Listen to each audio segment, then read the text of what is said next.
दिल्ली में सदैव एमसीडी और दिल्ली पुलिस, इन दोनों के विषयों में यही कहा जाता है, कोई फरियादी इनके पास पहुंचता है और अपनी फरियाद सुनाता है तो बताया ये जाता है कि फरियादी को ही अपनी धौंस में लेकर, दबाव में लेकर और उन्हें डरा और धमका कर जो असल मुद्दे हैं उससे हटा दिया जाता। और ये एक दो वाक़े नहीं है, दिल्ली में आए दिन इस प्रकार की शिकायतें मिलती हैं। मैं इस समय जहां खड़ा हूं ये शादरा जोन कहलाता है एमसीडी का, और एमसीडी के कारनामे तो क्या कहने, उनके बेलदार से लेकर और जेई तक बस सिर्फ पैसा वसूली के अतिरिक्त उनके पास दूसरा कोई कार्यक्रम नहीं है। शिकायत आए, कोर्ट का आदेश आ जाए, नहीं साहब, पैसा आए तो यस होगा वरना यस नहीं होगा।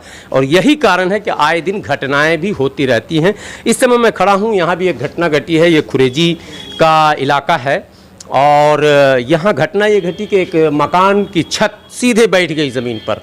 कुछ लोग घायल भी हुए हैं, अस्पताल गए हैं, स्थानीय पुलिस भी आई थी, एमसीडी की टीम भी आई थी। लेकिन स्थानीय लोगों का क्या कहना है, कब से ये शिकायतें चल रही थी, क्या क्या कहा गया और शिकायतकर्ता के साथ क्या क्या हुआ, यही तो असल मुद्दा साहब कि शिकायतकर्ता को ही घेरा जाता। क्या नाम है आपका साहब? मेहताब चौधरी। मेहताब चौधरी जी, आप सबसे पहले ये बताइए कि इस मकान के विषय में जी आप लोग क्या जानते हैं? ये जानते, काफ़ी पुराने टाइम का मकान बना हुआ है, हमारे बचपन के टाइम का भी बना हुआ है। 1960 के करीब मकान बना हुआ है और हमने इसके पूरे मोहल्ले की ओर से इसकी दिल्ली हाई कोर्ट में रीड भी लगा रखी है। ठीक। और अभी कुछ दिन पहले आंधी आई थी, 4-5 दिन पहले ये कुछ इसकी दीवार गिर गई थी। दिल्ली हाई कोर्ट में जो रीट लगी है, कुछ लोग बता रहे थे कि कोर्ट का भी आदेश हो गया था।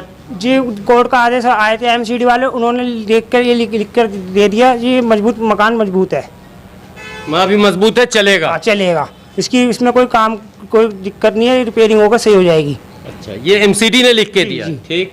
जई ने यहाँ के जो जई है। ठीक है। फिर यहाँ पर अभी आंधी आई थी कुछ दिन पहले, मैं शाम का टाइम करीब 5:30 बजे करीब लगभग, और मैं काम कर रहा था, एकदम दीवार गिरी, एकदम धमधे से आवाज आई, आंधी, टीने भी उड़का, ये लोगों के टंके वगैरह सब कुछ उड़का है, रोड पर पेड़ भी टूटे। तो यहाँ पर जाकर मैं 100 नंबर पर कॉल कर दी।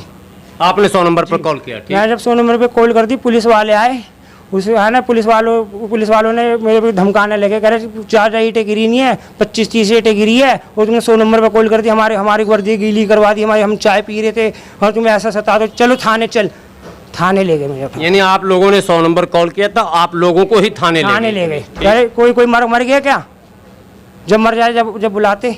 अच्छा, ये बढ़ते, मतलब मौत से बचाना नहीं है, जब मर जाए तब बताना। ये बढ़ते, जब कोई मर गया क्या, 100 नंबर पे कॉल कर दिया, जब देखो बारिश ने, देख रहे बारिश है, हमारी वर्दी गीली हो गई है, उल्टे सीधे। फिर आप लोग को थाने ले गए? जी, थाने ले गए, मुझे बिठाए रखा, फिर मुझे रात को 9 बजे छोड़ा और पैसे लेकर छोड़ा।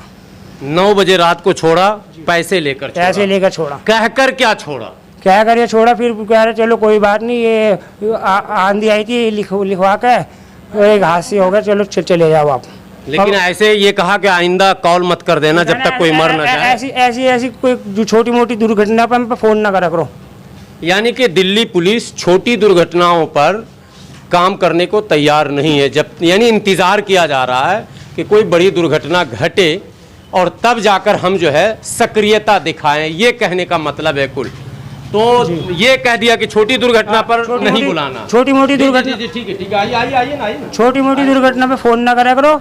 और है ना, क्या चीज का आदेश है? रात को छोड़ा 9 बजे, फिर पड़ोसी को बुलाया, बुलाने के बाद उन्होंने कहा ये शख्स सुबह में, मतलब ये जो है अपने आप गिरी है दीवार, इसको वैसे झूठा नाम ले दिया इसका, इन्होंने झूठा लिया, कहा बात खत्म करो, हम तुम्हें लिख के दे रहे हैं, तुम मतलब ये कि कंप्लेनेंट को ये कहा गया कि तुम कह दो हमने कंप्लेंट नहीं किया। हाँ, बस ये लिख के दे दिया और हमें 9-10 बजे रात को भगाया। फिर वहाँ से आज इसकी 7/16 को दिल्ली हाई कोर्ट में इन्होंने जवाब देना, एमसीडी वालों ने।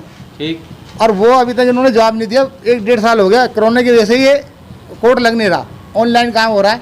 और उन्होंने डेट दे दी 7 महीने की 16 तारीख है। जी। और वो कहते हैं इसको डेमोलिशन के लिए, हाँ, इसको तोड़ो, नहीं तो इसका जवाब दो लिख के। ना इन्होंने अभी तक जवाब दिया किसी तरह। ये सही है कि टूटा हुआ, मतलब ढीला छोड़ रखा है इसको मामले को। कोर्ट का आपको लगता है कि एमसीडी के लोग ढिलाई इसलिए करते हैं कि कुछ खर्चा पानी का हिसाब बैठ जाता हाँ है? यही है, ये हमारी बस की नहीं है, हमारी हैसियत नहीं है जो हमको। आप लोगों में से कोई ऐसे लोग जो एमसीडी के दफ्तर गए हों शिकायत लेकर और ये कहा गया हो कि नहीं कुछ खर्चा दो तब जाएंगे, ऐसा है ऐसे क्या? तो नहीं है, हमने पूरे जिन हित में इसकी कंप्लेंट डाली है और दिल्ली हाई कोर्ट में रिट डली हुई है, आज भी डली हुई है इसके खिलाफ मकान। पब्लिकली था ये? हाँ ये व्यक्तिगत है? हाँ जी। नहीं, किसी व्यक्ति ने डाला है या कुछ लोगों ने मिलकर? नहीं, यहाँ पड़ोसियों ने, हमने खुद ने, पड़ोसियों ने। अच्छा, तमाम पड़ोसियों ने? ठीक। डली हुई आज भी रिट है, 16 तारीख 7वें महीने की 8 नंबर कोर्ट में है, दिल्ली हाई कोर्ट पहली मंजिल में डली हुई है वो।